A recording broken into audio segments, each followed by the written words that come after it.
कल फ़ोन आया था, वो 1 बजे ट्रेन से आ रही है। किसी को स्टेशन भेजने की बात चल रही थी। आज प्रिया ससुराल से दूसरी बार दामाद जी के साथ आ रही है। घर के माहौल में एक उत्साह सा महसूस हो रहा है। इसी बीच एक तेज आवाज़ आती है। इतना सब देने की क्या ज़रूरत है? बेकार फिजूल खर्ची क्यों करना? और हाँ, आ भी रही है तो कहो कि टैक्सी करके आ जाए स्टेशन से। बहन के आने की बात सुनकर आशीष भुनभुनाया।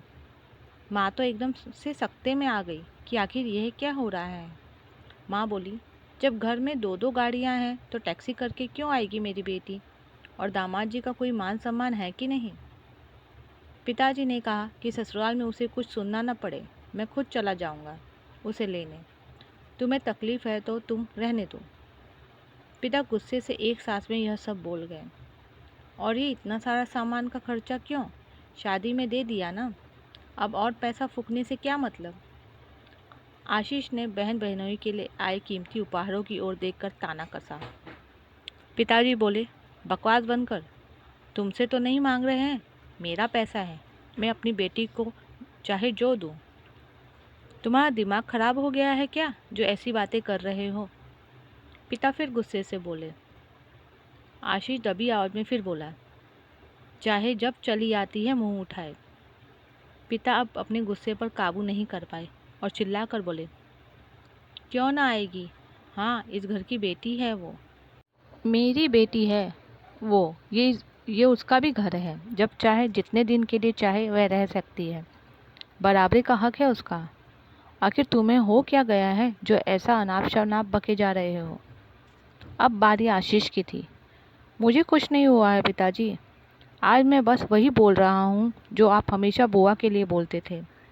आज अपनी बेटी के लिए। आज आपको बड़ा दर्द हो रहा है, लेकिन कभी दादाजी के दर्द के बारे में सोचा है? कभी बुआ की ससुराल और फूफा जी के मान सम्मान की बात नहीं सोची?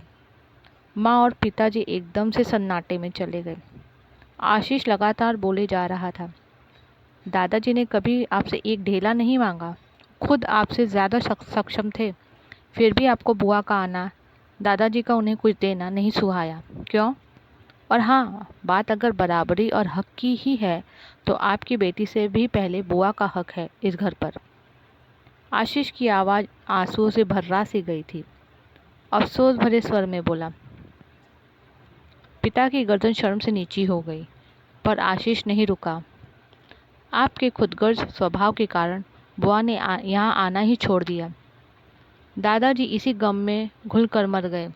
और हाँ, मैं खुद जा रहा हूँ स्टेशन प्रिया को लेने, पर मुझे आज भी खुशी है कि मैं कम से कम आपके जैसा खुदगर्ज भाई तो नहीं हूँ। कहते हुए आशीष कार की चाबी उठाकर स्टेशन जाने के लिए निकल गया।